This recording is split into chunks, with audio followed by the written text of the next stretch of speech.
What's up, YouTube? Tops85401 here, and I thought I'd go live with some recaps of some bonds cards I've picked up in the last week or so, and then people want to hang out and chat, we could do that as well. So here we go. So the pickups here, and I will archive this video if my Wi-Fi holds up. I don't know if my Wi-Fi will hold up. We'll see how it goes. But I've been wanting this 7-Eleven phone card of Barry Bonds for quite some time. I believe it's a 1996 phone card, and there's the back of it. Everybody that remembers the days before... Hey, what's up, Ron? How you doing, bud? Anyways, everybody that remembers the days before cell phones, people used to use these phone cards quite a bit, especially at the pay phones. Really cool card there. Glad to add that into my collection. 7-Eleven just produced a lot of really cool stuff during the 90s and the 80s as well, for that matter. And here we go. This was a COMC pickup, and it's a Donruss Elite Career Highlights Jersey Relic, maybe. I don't know if that's the Jersey Relic, but it is a cloth relic, at least, of Barry Bonds. So glad to add that into the collection. And then this card's really interesting. Actually, I'm going to... I failed to grab my glasses, and I don't have any in here. I'm going to go get my glasses. So, guys, I'll be right back. I'll just leave this card here for you guys to look at, and then I'll explain a little bit about it. All the player collectors from the 90s will be familiar with that card, but I'll get into it a little bit in a sec.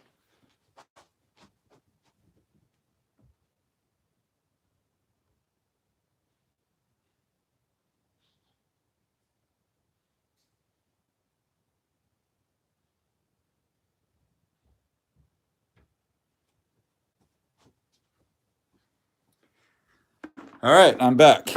All right. So this was a redemption card that you would get out of Topps, and it's the ABC redemption. So if you were lucky enough to pull this card, and I believe it's from 1993, there's the back of it. So this is not the redeemed cards. These are the redemptions. So it's 12/30/92. So I guess it's from 1992. Anyways, if you're familiar with the black gold cards from Topps, these are all the cards in the entire set for 1992. And if you pulled this card out of the pack, you'd fill out the back, send it into Topps, and then they would send you all the cards that were on the redemption card. Some of these redemptions had Group A, some had Group B, some had Group C, some had Group D. But this particular redemption card has all four A, B, and C, and D groups. So there's quite a few players on this card. So these cards are really popular with player collectors. And because there are so many players on the A, B, C, and D card, a lot of people go for these. And these are the toughest ones to find in the packs. So there's Barry Bonds in the top left corner right there. And I'd really have to take a look at it and see who all is on here. But I know guys that collect in the 90s, like I know Frank Thomas is on this card, Ken Griffey Jr. So a lot of different player collectors go after this particular card. And as you can see, it's the non-redeemed. There's actually, when you redeem these cards, they gave you have this here where you fill in. It actually talked about the card a little bit. So anyway, this is a tougher to find unredeemed one, where you could still fill out the back and send it into Topps. Of course, it's expired, but it's a really cool piece for the collection. And then this is from Upper Deck, or not on the phone. My buddy Ben just texted me and he said, this is a great deal. It was like $5 buy it now on eBay the other day. And this is from 1998 Upper Deck. And I saw everybody cheered 9012. I know I saw you had commented on one of my videos the other day asking me if I collect NASCAR cards. And of course, I think I replied and told you that I don't live far from what was formerly known as Sears Point. I guess I'll at Noma Raceway. And they have back Wi-Fi in my man cave, but I'm going to try to power through this this Barry Bonds Mail Week recap. So the next on the list is this 2001 Donruss. And this one has the baseball's best stamp on it. And this is the copper variation. There's also a silver and a gold variation of this 2001 Donruss. The coppers have a print run of $9.99. The silvers, I think, are $2.50, and the golds are $99. I'm missing the silver and the gold, but got that one right there from 2001 Donruss. Then moving along, this is a relic card I picked up off of COMC. I had like a couple of extra bucks, and I wanted to place an order, get it shipped out, and I found this. I got a really good price on it. I think I paid about around $3 or something for this card. So you can't go wrong with a 90s relic card of Bonds for $3. Those are tough to come by.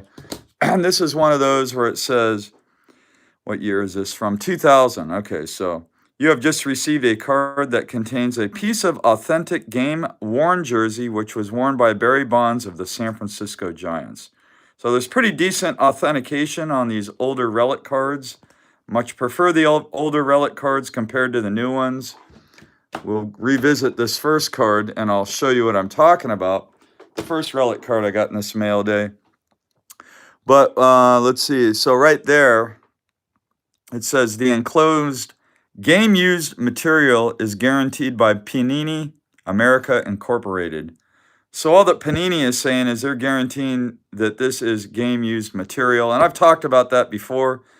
Nowhere does it say Bonds wore it. Nowhere does it say it was used in a major league game. It just is guaranteeing that there's game-used material. So who knows what kind of game the material was used in. Nevertheless, it's a cool card. Then I got this Upper Deck Decade Dominators, 1990 to 1999. And this is the easiest version of this card to find. Back in the day, Upper Deck used to do like, this would be like the single or the base insert card, and then the double would be a lower print run, which I think the double version of this card, there's 1,000 copies, and then the home run has 100 copies, or the triple has 100 copies, and the home run has like 10 copies. So there's 4 versions of this card, and I now have the base one and the double. So I didn't have the base one. I just picked up this double. So cool card there. And the last among cards that I kept in the top loaders is this Pacific Invincible Barry Bonds. Really nice card. This one has a silver foil variation. The base card's like a copper foil, and that's in the background here. There's also like a blue platinum variation, and there might be a couple of others. I'd have to look on the checklist. But this is the first parallel I got from this set. Really thrilled to have it. Nice card there. The portrait of Bonds is a piece of acetate in a window, kind of like a relic window, but it's a cool card there. So nice one there. So NASCAR 9012 wants to know who my favorite baseball player is. And as far as overall, obviously it's Barry Bonds. I got quite a large collection of him. If you're talking about who is currently playing,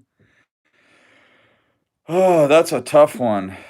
I don't know who my favorite current ball player is. And if you're talking about like players before, players that I've never seen before, it would be Willie Mays. So it just depends. Hey, what's up, Ben? How's it going, bud? So it just depends on what era you're talking about. But I would say every era I have a favorite player. Maybe from my early childhood, like in the early 80s, it would have been Rickey Henderson. When I was in high school, my favorite player would have been Dave Stewart of the Oakland A's. So I had a lot of A's favorite players in my childhood. They were my team. And so over the years, my favorite players have changed. So here's another card I picked up. I picked this one up when I was at the coin shop the other day. And it's kind of a oddball issue from the early 90s. Really cool card, though. And I'm a completist when it comes to collecting Bonds. Anytime I find a card I don't have, I'm excited. I think this card must have been a cutout out of a magazine. I'm pretty sure that's where it came from. But I didn't pay a whole lot for this card, and it's just really, really glad to have it. So just a nice piece there. And I'll show you a few other like 90s junk wax variations I've picked up recently. I really enjoy picking up the 90s junk wax variations. It's a lot of fun for me, a lot of nostalgia. For example, like a 1990 Donruss, there is actually 3 variations. Well, if you include the 1990 Donruss Aqueous test issue, there are 4 variations. I do not have the Aqueous test issue. But on this card, on the front, you can see the difference is the pattern of the paint splatter on the card. So notice the paint splatter is the same here and here. But on this card, it has a different pattern on the borders. And I just found out about this variation a couple of weeks ago on the Super Collectors Unite group. If you guys aren't in that Facebook group, check them out. It's a lot of fun, and I learned something I didn't know about the junk wax era, and that's that the factory set, and this is the factory set variation of this 1990 Donruss Barry Bonds card, the pattern on the paint splatter is different. So I was really excited to find out about the variation, and luckily enough, I went on to COMC, and I was able to find this tougher to find factory set paint splatter variation. And then you might be wondering, well, what's the difference between these two? And I'll just show you since I have them out. But right here where it says incorporated, notice how there's a dot on this one after incorporated. And on that one, there is no dot. So back in 1990, they made so many print runs that I think they used different printing plates, and I don't always minor differences on the Donruss, the incorporated with a dot and without a dot. So I got that, and then I found out, and I did not know this, that the 1992 Donruss also had the same, get both of them. And as you can see, I have 4 1989 Donruss, and of course there's a bunch of different print run variants on that, which I'm not going to, from like 1987 through 1992. The base Donruss had several different variations with different print runs and factory variations. And then the last pickup I got is this Rookies and Stars. What year is that? It is 2001 Rookies and Stars. I have the base version, and I picked up this version. I just happened to run across it when I was on COMC. But it's the sample variation. So I always enjoy picking up sample cards. As you can see, no, it doesn't say sample on that one. So I was pretty stoked to find that. So those are all we can bullshit a little bit. What do you?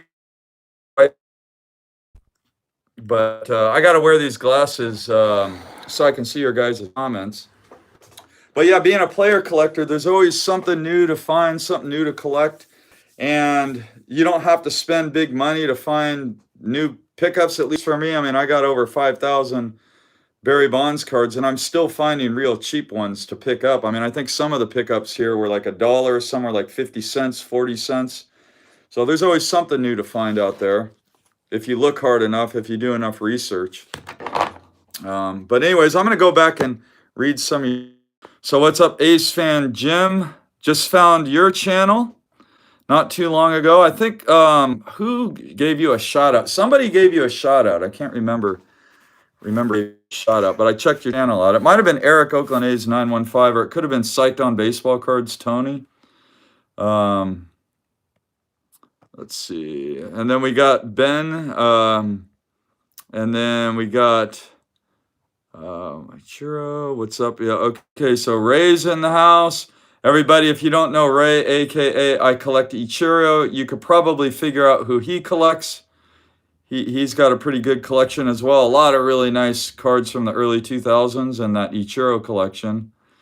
And I think that's everybody. I did see a long comment here a few minutes ago. I didn't have a chance to read it here, so let's see. Okay, so it's from Mike Buyer. Just got done sorting some stuff from the Valley Forge show. Okay, so somebody was at a show in Pennsylvania. All right, picked up 150 Jeters. That's awesome. And Mike, thanks for thinking of me when you saw all the bonds cards. But yeah, I mean, typically when people ask me if I have a card, 99% of the time, I already have it. But I always appreciate people keeping an eye out for me. In a previous video, you showed us a list of all the bonds cards available. Can I ask you, where did you get the list? I don't know if you're talking about my binder, but I found that list on Beckett. And so you can find it on Beckett. And I know Trading Card Database also has a complete list. The problem with me, I don't actually use a checklist to document what I have and don't have in my bonds collection. I just go by memory. But the problem with that is my memory isn't as good as an actual checklist. And I've been talking with Snoop 12922, and he has figured out a way that you could go on Trading Card Database and kind of modify a checklist. And my goal is to print out and create a checklist that has every bonds card during his playing career, so from 1986 through 2007. And I want to get every card that's numbered 25 or higher on the checklist. If there's a print run of 24 or less, I don't want it on the checklist. And the reason why is because that checklist it's probably double the size if you take every card numbered 24 or less. And I already know what I have or don't have that's numbered 24 or less. So I don't really need a checklist. But someday I'm going to get off my rear end and print up a checklist so I can actually document what I have and don't have. The one thing about Trading Card Database is they don't have every single card on their checklist. I have a lot of cards that aren't on Trading Card Database. I'll show you a few examples in a minute here, because I'm looking at one right now. So checklist, trading card. So yeah, Ben was recommending the checklist. And then, hey, what's up, Bob? Good to see you. And Snoop, what's up? So a lot of my buddies jumping in here. So that's awesome. Anyways, I'll show you guys what I'm talking about. Like stuff like this you won't find on Trading Card Database. I got a 1991 Stadium Club. Yeah, 91 Stadium Club Barry Bonds right here. And you will notice that this particular card right here is missing. I mean, when they manufactured the card, they just didn't put the gold stamping on it. So that's why the name isn't in gold. There's no gold bars here. The stars aren't there, and it doesn't say Stadium Club. I mean, this card isn't really that valuable. It's not hard to find. It's just a manufacturing variation, I guess. It just didn't get produced completely. But you won't find that on Trading Card Database. However, a lot of those like minor print variations from the junk wax era, like all these will be on Trading Card Database. And if they're not, you can always let them know and they'll add the cards to the checklist. But I have been talking with a bunch of friends, and there are some things that they add to the checklist that are just kind of ridiculous. Maybe like printing variations where there might have been like a speck of dust on the printing plate. And so a few of the cards will have like a dot somewhere. And to me, that's not a variation. That's just a print defect. I don't really consider a print defect a variant on any card. Anyway, that's a little bit about Trading Card Database. The pros and the cons of their checklist. I mean, ideally, I would like to create my own checklist. That would be awesome, but that would take years of research. And Ripken card. So let's see who else is in here. We got Yankees Highlander. If I recall, that's Christian. If I recall, I'm pretty sure that's Christian's is the name of Yankees Highlander. And Baz Skilla, I don't know who you are, but welcome to my live feed. What's up? So, yeah, I mean, that's a little bit of my thoughts on all those checklists. So if you guys got any other thoughts or questions, any other topics you want to talk about? Yeah, I mean, so Ben says there isn't a perfect checklist site. All right. I know my Wi-Fi may pop in and out, but I mean I think I need better Wi-Fi. That's if I want to go live, I probably should get better Wi-Fi or go live in my living room. But if I go in my living room, I have a very loud voice, and my wife is trying to watch that show, 90 Day Fiance or something, one of those shows, and I know I'll be too loud if I go down there. My voice is one of those voices that carries. I remember when I was a kid in grade school, if every kid in the class was talking, the teacher would hone in on me and I'd be the one that gets in trouble. I've always had one of those voices that gets me in trouble because it's just so damn loud. It carries so well. But so we got, who else is in here? So Picker Jim S. Picker Jim S. I'm not familiar with you. If you want to comment, tell everybody a little bit about yourself. And then we got $1 Million Collection, who always comments on my videos. So always appreciate your comments. So who do you PC the most? I know. Obviously, who do I PC the most besides Barry Bonds, or who do I mean, obviously Bonds is who I PC the most.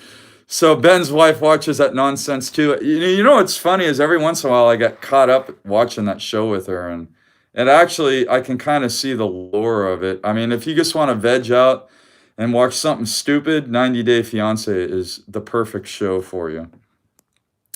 So okay, so Ace Fan Jim asks a really good question. He says, what determines when you put a card into a top loader versus putting it into a page? And really, I guess it just depends on my mood when I get the card.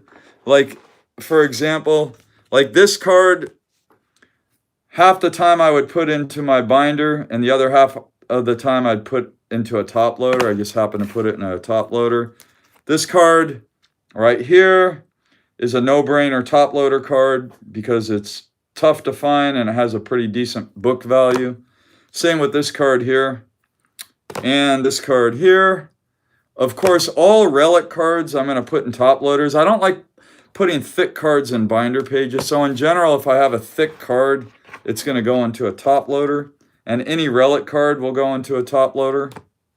This one here, I could have went either way. But I just really dig this card, man. It's just a really cool card. I like it because 7-Eleven, back in the 80s and 90s, is, first of all, a place where you'd buy baseball cards. And two, it's just, 7-Eleven is Americana. I mean, let's face it. 7-Eleven's been around forever, and we all have gone to 7-Eleven to buy stuff, especially candy and Slurpees and sodas, and just being a kid, right? Being a kid and going to 7-Eleven and buying baseball cards all go hand in hand. And so then when you combine all of that, this card's just a great piece here.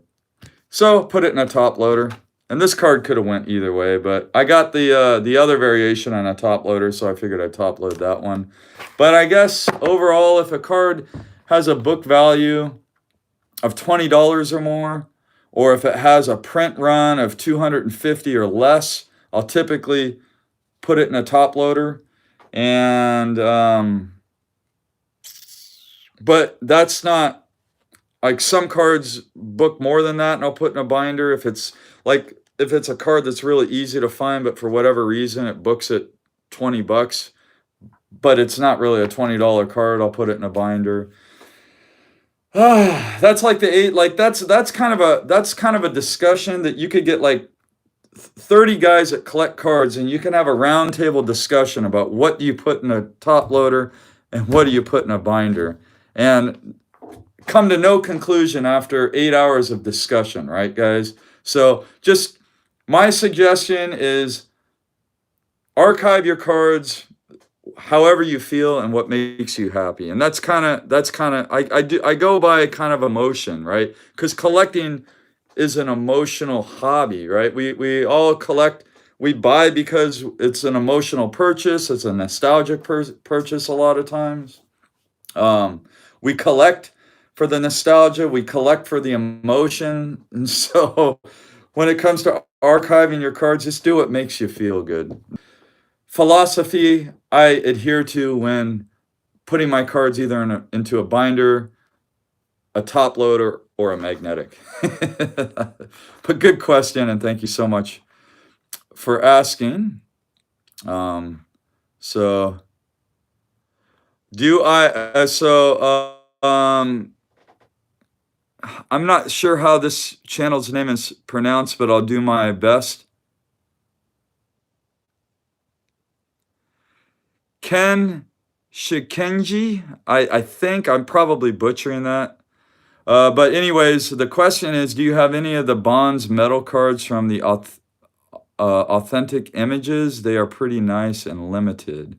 I'm not familiar with authentic images. I don't know. Is that like a custom product maybe that's newer? I'm not familiar with that. I do have metal cards from Top Stars and Steel, and Leaf made some metal cards. There's a few metal cards that I have, but nothing from that product. Authentic images. I'm not familiar with that. And then, okay, so Eric, thanks for hopping in. And then Mike wants to know, is Edwin Encarnacion a Hall of Famer? At this point, I would say no, but I think I was just talking about Edwin Encarnacion the other day with Snoop and my buddy Eric. All right, so moving on to the conversation about Edwin Encarnacion. So I think he's 36, I believe, and he's got about 412 home runs. And I was doing the math, and if he could average about 21 home runs a year for 4 more years and play till he's 40 and get to that 500 home run club, he might have a shot, but I don't think that he's a Hall of Famer. Great question. Picker Jim S says, good advice. Okay, so I guess he's likes my advice on top loaders and magnetics. On way, yes. Hey, what's up, Max? Good to see you in here. Hope all is well. If you guys are not familiar with Max Jackson, I recommend you checking out his channel. If you have any kind of interest in tobacco cards or pre-war cards, he's got a magnificent collection, and also Max does a very, very, very good job of explaining the cards that he collects, and he can really, really introduce you to that part of the hobby and help you if you ever have any questions about that kind of hobby. I actually bought my first T206 cards from Max. So, all right, so on those metal cards, it says a bankrupt company that marketed through shopping networks. It's all metal and etched. They have a paint. Oh, they have a and did work for Upper Deck in the late 90s. Are those like porcelain cards maybe that have the looks of some of the original Topps cards? I think maybe that might be what it is. So Legit Film said Edwin is not a Hall of Famer, and yes, I agree.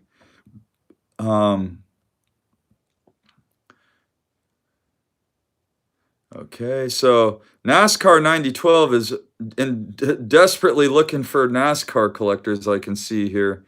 I wonder if there is like a NASCAR collecting community here on YouTube. I bet you there is, guys.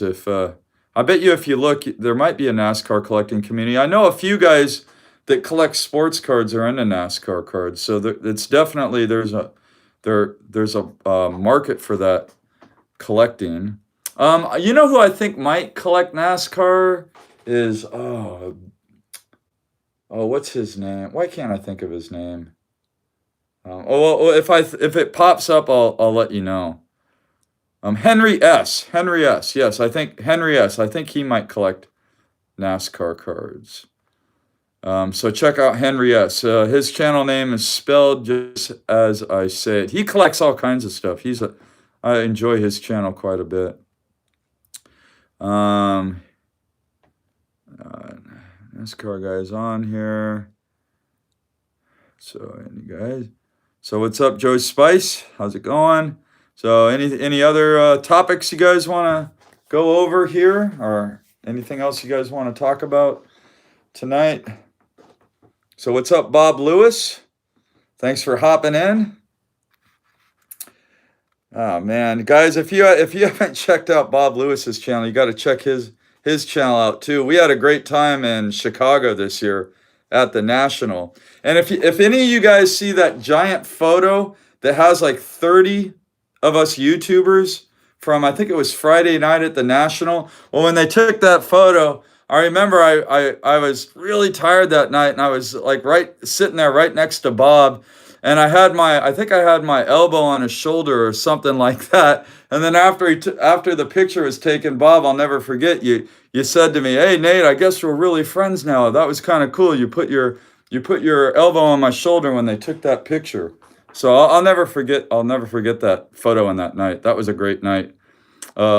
At the 2019 Chicago National, man. I just had a fantastic time. The whole time I was in Chicago, though, guys, I was literally in a fog because I think I slept 1 to 3 hours a night. No joke, 1 to 3 hours a night. So I was kind of in la la land, but I did the best I could.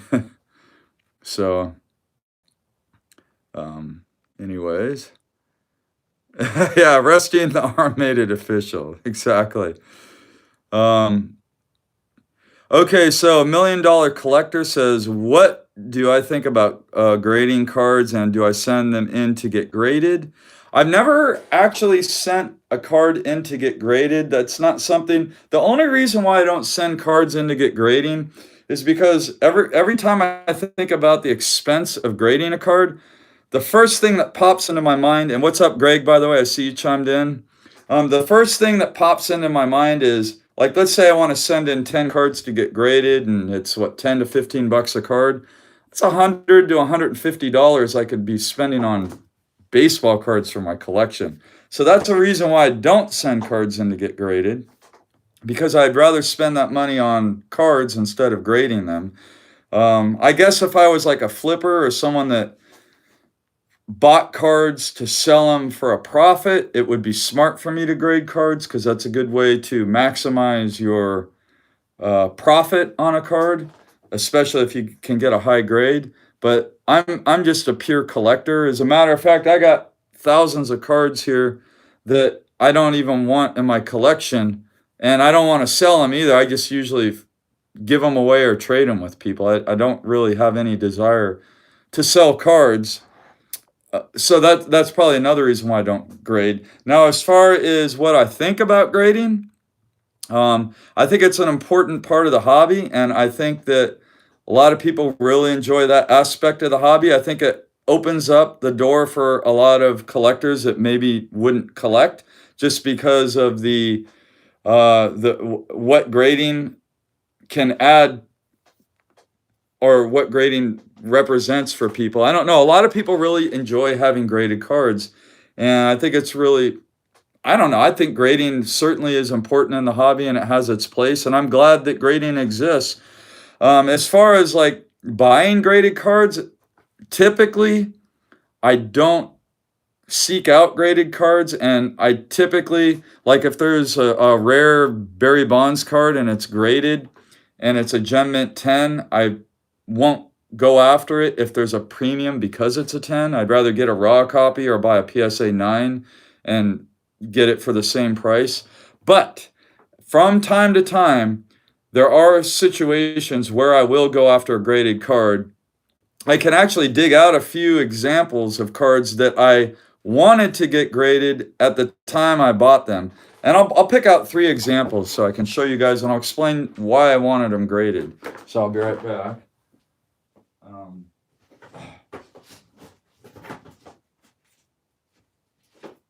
Here's one here.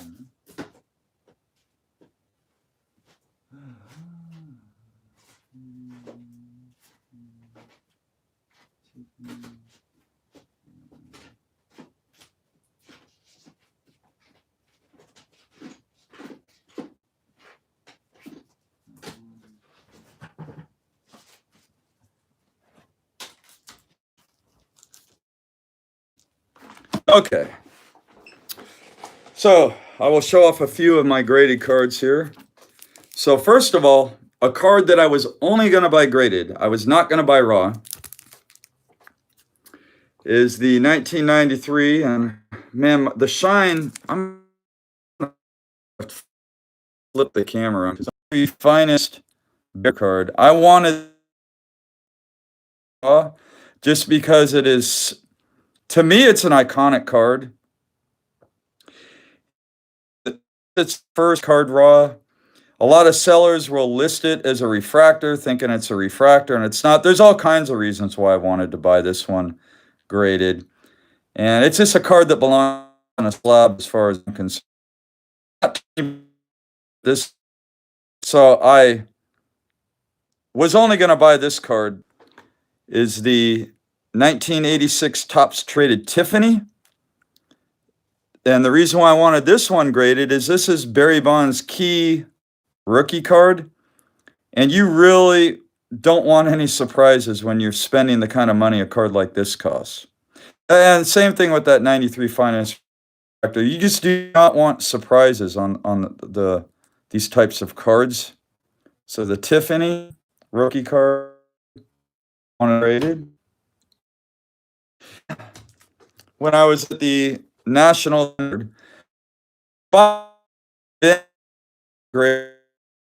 GC hold SGC better for the smaller size cards with that black gasket, but I want to make sure that the card's not altered. Now, guys, I don't need any. I mean, I understand. Yes, I know about Slabgate and all that. However, I'm still much more comfortable buying a vintage card graded than I am raw, simply because I don't know what to look for.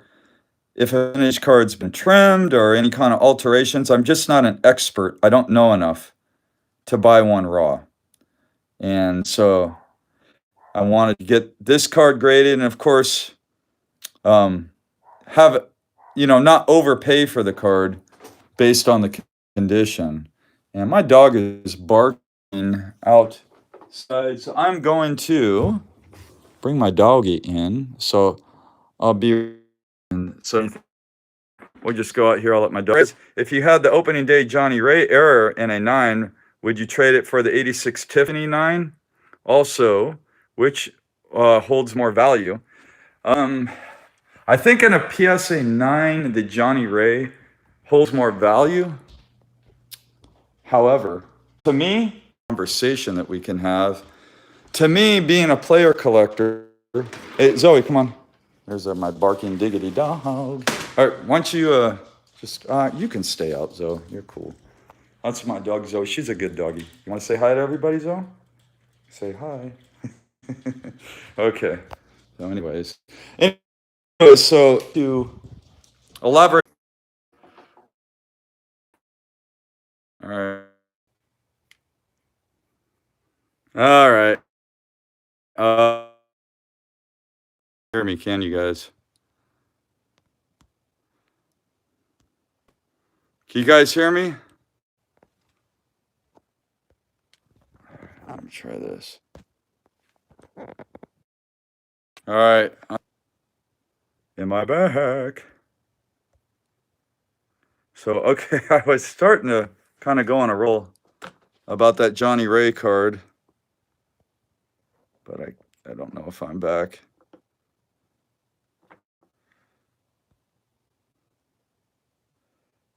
I'll wait a second and see if anyone lets me know if I'm back.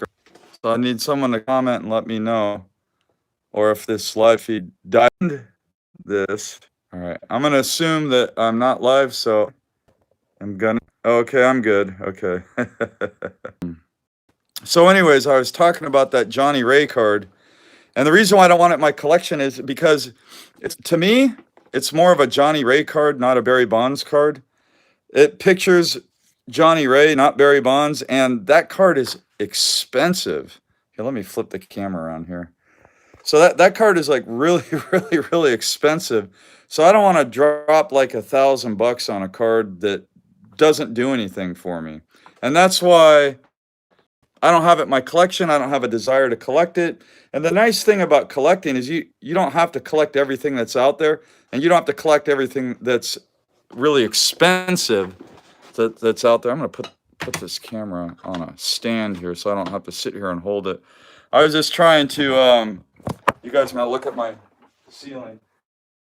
I was trying to find a spot where I could get a better signal. And I think that I found it. So I'll try to chill here, see if I can find an angle here. But anyway, yeah, so that's why I don't have any desire to collect that particular card. Collecting is, you don't have to go after everything. You don't have to try